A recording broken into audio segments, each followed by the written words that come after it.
and you started the question, why did we go to war? Is that the case? Yes. Okay, good, just checking.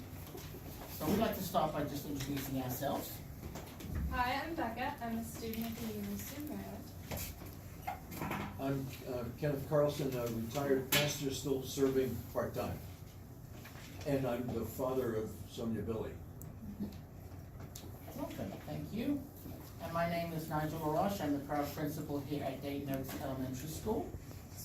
So we're going to have you introduce yourselves now, please.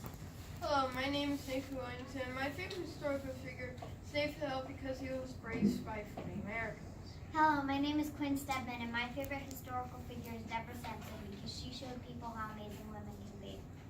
Hello, my name is Jonathan Norwood, and my favorite historical figure is John Hancock because he was rich and powerful and helped lead Americans to freedom. Hello, my name is Charlotte Zerkowski. My favorite historical figure is Sybil Wellington because she was brave enough to ride 40 miles on a horse to win. My name is Avery, and my favorite historical figure is Samuel Adams because he helped lead our country to freedom. Wonderful. Excellent. All right, Congress has formed the Congressional Committee to examine the United States Constitution and the purposes of government. The members of your group are expert witnesses appearing before this committee. You've been asked to testify about the question, why did we go to war? Timekeeper, are you ready? I am. Okay, wonderful. Boys and girls, before we start, I want you to take a nice deep breath. You're among friends here.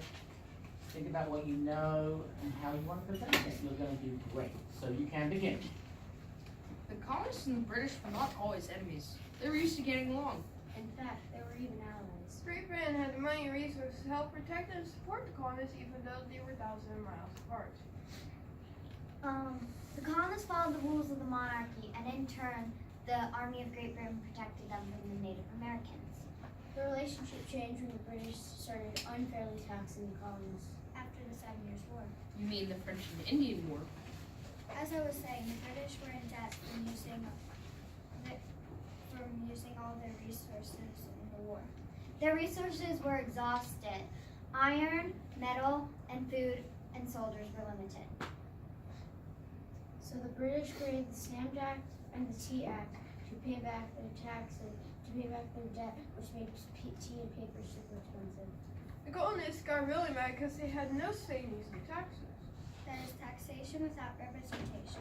The colonists were being forced to pay more money, yet had no say in these new laws. The people felt that Great Britain no longer respected the rights of the colonists. They were not treated as good as other British citizens. The colonists needed to speak up. Recently in London, the British government was debating on whether to break away from the European Union, which was called the Brexit deal. Many citizens did not like this and wanted a final vote on whether they should break away from the European Union. So what did they do? They protested. This was called the People's March, and they delayed the Brexit deal for a week. This situation is similar to the problems faced by the colonists. The colonists wanted to vote on laws in order to make them fair. But the monarchy didn't care about the colonists' opinion. This made the colonists angry. The colonists started to protest and rebel in a not so peaceful way. This is why the Revolutionary War started. Colonists did not want to be taxed for things in their daily lives. They also wanted freedom for religious reasons. That's one of the reasons we came to America in the first place. This is still an issue today. Religion and government should be separated. Yes, but did you know that in Bladensburg, Maryland, there's a memorial for the World War I soldiers on a giant Latin cross? Some people are upset because it is on government property, which means the government is supporting the beliefs of a religious group. People are undecided on whether the cost should come down. The colonists were undecided about leaving Britain too. There were many different options, but the Declaration of Independence brought all the colonies together. It showed the basic belief of the colonists. The people decided against the monarchy. They wanted New York rule. But first, they had to win the Revolutionary War. Ultimately, the Continental Army was able to put into say use many different tactics, including guerrilla tactics. In some battles, they surrounded the enemy's position with cannons to throw the enemy from cannonballs. They also used hit and run tactics to raid the British and defeat the British camps and supply groups. Most importantly, they gained allies from France to support the troops. At the end of the Battle of Yorktown, the British wanted to end the war. In 1783, the Treaty of Paris officially ended the war and the underdogs had won. The war left many hurt, dead, and scared, but it was all worth it in the end. Freedom. The Declaration of Independence told everyone why we wanted to be free. But when the Revolutionary War proved we could fight for our freedom. That is why we should be proud to be in the great country of the United States of America.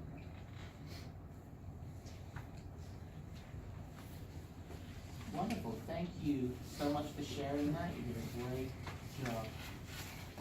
Now you'll have 6 minutes to answer some follow-up questions. Before we start, take a deep breath. Okay, you know yourself. Think about any of your responses. And timekeeper, are you ready? I am. You are wonderful.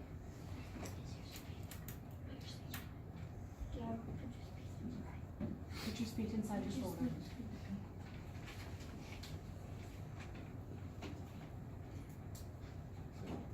All right. So the first question we're going to ask is, what do you think is most important, the common good or individual rights? I think that the common good and individual rights are both equally as important because, well, for example, without the common good, without the common good, you'd be able to smoke in public places, which can make people sick. It's not to smoke, but also without individual rights, if you were in court and you wouldn't hear a speech, so the judge, you couldn't tell your side of the story, and the judge could just send you to jail or another punishment without any reason. I agree with my colleague Gabe because that if there were no common good, another example would be that you would be able to just litter and then you wouldn't be really caught because one of the common good rules is not to litter because it would be harmful to the animals.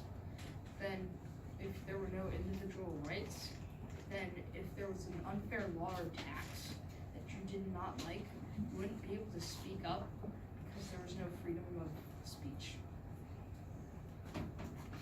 I agree with my fellow colleagues, Gabe and Jonathan. If we did not have both common good and individual rights, we'd be basically commanded by the government and have no say if they made a law or a new rule. I agree with all my colleagues that the USA has done a good job on making sure they have the right amount of common good and individual rights for everyone.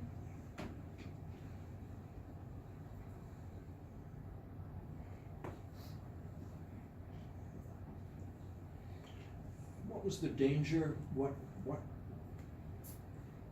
made it so difficult for someone to sign on to the Declaration? At the time, it was difficult to sign the Declaration of Independence because they thought that it would be committing treason, which could be punishable by death. I agree with my fellow colleague Gabe. Signing the Declaration of Independence meant we were a free country. Also, Britain was still trying to pay off the debt from the French and Indian War. And the 13 colonies were their only way of getting the resources to pay it off. So losing the colonies meant they couldn't pay off the debt. As Gabe was saying about treason, since they hadn't signed anything that would make it a law, it was still a crime that could make many angry, and there could be protests that were not so peaceful. I agree with all my colleagues that signing the Declaration was difficult because they didn't know if they were going to be attacked or be harmed.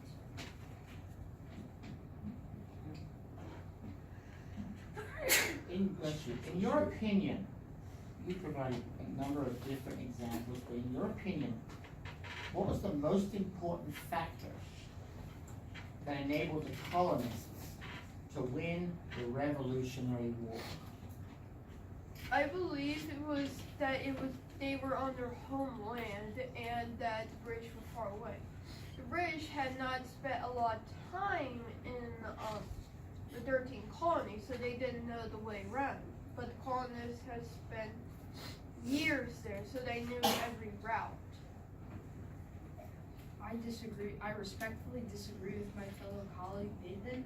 I believe that their tactics, such as hit and run tactics and guerrilla tactics, enabled them to win the war and scare off the British from their camps and raid their supply groups.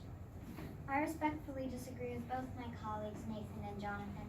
I think that it was that they had many good allies, including allies with the French. I respectfully disagree with my colleagues. I think that the advantage was that, well, the British was just sent to go fight this war and they had nothing to lose. But the colonists had everything to lose because they could be killed. Alright. So, could you guys describe a situation where people disagree about what is best for the community? And how do you think these disagreements should be solved? I believe that these disagreements should be settled by vote, like in Bladensburg, Maryland, where there's a China line cross. The building has been there for years, and people are undecided on whether it should come down, so they should take a vote on whether it should come down or not. I also have another example. There recently in the town of Clarksville, in a neighborhood, there was a sign that had many people did not like, and they wanted to take it down. But they were not able to take it down because it was not on their property. It was on the neighborhood's property. Something also like this is the Montgomery Bag Act, how they decided that they should charge 5 cents for plastic bags, but many were like, we use this every day, everywhere we go, and we buy something, we're using plastic bags. But others thought it was a good idea. In the end, they ended up settling it and deciding we should be charged to use plastic bags.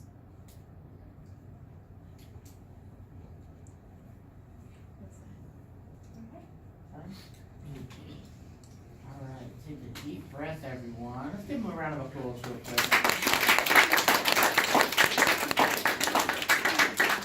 Thank you for sharing your opinions, and we really appreciate your hard work and your insights and opinions. So we'd like to give you some feedback on how we think you did. Alright, so I'm gonna start by talking to you, Nathan. I thought it was so cool that you barely looked at your script. You clearly knew your script really well, you almost had it memorized. I could tell that you were talking based on the things you knew, and you had a really strong grip on all the concepts that you had talked about, so that was really great. Gabe, I thought it was so cool that you mentioned that you thought the individual rights and the common good were equally as important. We've sat through this now 4 times, and we haven't heard anybody say that. And it was cool that you guys all followed along and agreed with that, but I thought that was so cool that you were like, well, you're giving me an and or question, but I'm going to tell you both because that's what I really think. And I thought it was cool that you were thinking outside the box. I liked that you guys talked about current events that are happening right here in Maryland. It can be easy to want to look at the really big current events that we hear a lot about, but it was cool that you mentioned the cross in Bladensburg and the science in Clarksville. That was really cool.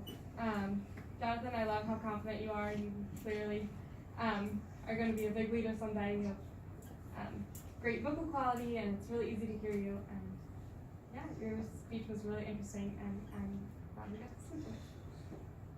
I appreciated the way you started off your presentation, and you kind of tag teamed from one to the other.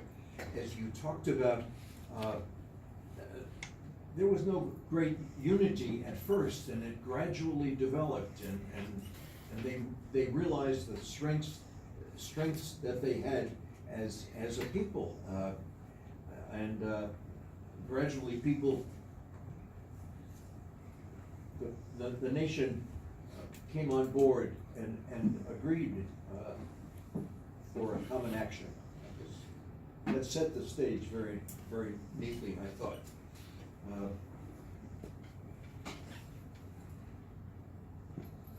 religious freedom, Quinn, was something we had not heard too much before. That got me to be thinking. And then practical things like plastic bags. Interesting how actions taken then get reflected in how we make decisions now. There's gotta be some gradual coming together and agreement on the part of people. Sometimes we do it by consensus, and sometimes we do it by voting. But it's clear that it's gotta be we, the people, who are making those decisions. Great job, you all did a wonderful job of agreeing and disagreeing respectfully. I really appreciate that, and you piggybacked off each other's ideas and opinions. That's wonderful. Nathan, you know your history without looking at your sheet. You know the dates, you know the context of why things were happening. You described those tactics that we used. And I really appreciate that you all provided that context around how there was and Quinn kind of elaborated on how there was this kind of symbiotic relationship between Great Britain and the colonists at first, right? We're gonna take care of you, you take care of us, life is good. And then in that relationship, there were fractures or imbalances in which one party says, wow, I don't like the way we're going now, right? So you can only imagine that over a period of time, there was kind of this, should we go to war, what should we do? And then there must have been a tipping point in which decisions were made. I really like the fact, as my colleague said, you identified that we need kind of a common good and individual rights, right? And the pros and cons of that. And certainly different decisions merit more individual rights. And like, do I wear flip-flops in the summer? I think that should be an individual right at the beach, right? But smoking and drinking in public, maybe that's more of a common good. So I appreciate your context there. Quinn, very articulate, very direct. I like that you gave the religious reasons behind some of the decisions that were made. And also the fact that the war was won because of the Allies and that connection, that was really good. Jonathan, you get your points across very coherently and very succinctly. You're able to provide an argument and then kind of summarize and cut to the chase. And so, I understood it fully. So I think that's a wonderful presence there. You also brought up, the thing about, like the World War I memorial, I think it was, on public land. These are decisions that, if there's a cross involved, that make it very difficult for political leaders, because our hearts say one thing, but also the common good may say something very different, right? So we have to balance that. So I also like, Jonathan, that you provide the context for, they weren't always enemies. This wasn't an adversarial situation to begin with, and then it just sort of grew into something, right?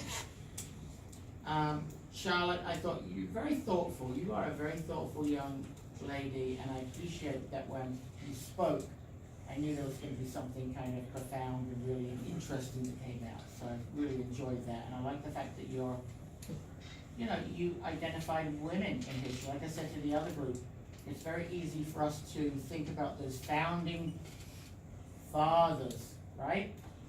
But there were many, many women in history that played pivotal roles in our journey. And never forget that. So, and embrace that, right? You also, Charlotte, talked about taxation without representation. Is something, those phrases you hear about, but you put it into context. And Gabe, you talked about Brexit a lot, and lots of things that are happening currently in the news in Great Britain. And as I mentioned, that these are really real to me. I speak to my family and friends in Great Britain, and those are real issues. So you did a great job there. Quinn, I want to come back to you and reflect on the common good versus the individual rights when you talked about the Bag Act, right? In Great Britain, the government decided the bags were going to be bad for the environment, and overnight there was an act enacted that says you have to pay for your bags when you go to grocery stores. Period. There wasn't any vote. there wasn't any legislation, there wasn't any court action, it just happened. So if you go to a grocery store, they say, do you want bags or not? It's not like, do you want us to give you bags? It's sort of like, do you want to pay for bags? How many bags would you like? 5 bags? Okay, that'll be 25 feet. So it begs that decision around, is that a good thing that the government just makes that decision for the environment? Or should it be something we vote on collectively, we decide as a group, right? These are real issues that people struggle with, and I think that the wonderful thing about the Constitution is, as my colleague said, is that it's we the people wrestling with these decisions to make the good, ultimately hope the good decisions, right? Fantastic job, you know your stuff, you did a phenomenal job. Give them a round of applause. All right, and again, we can give our parents a round of applause and our teachers. So proud of you guys. You represented us so well today. I'm so proud.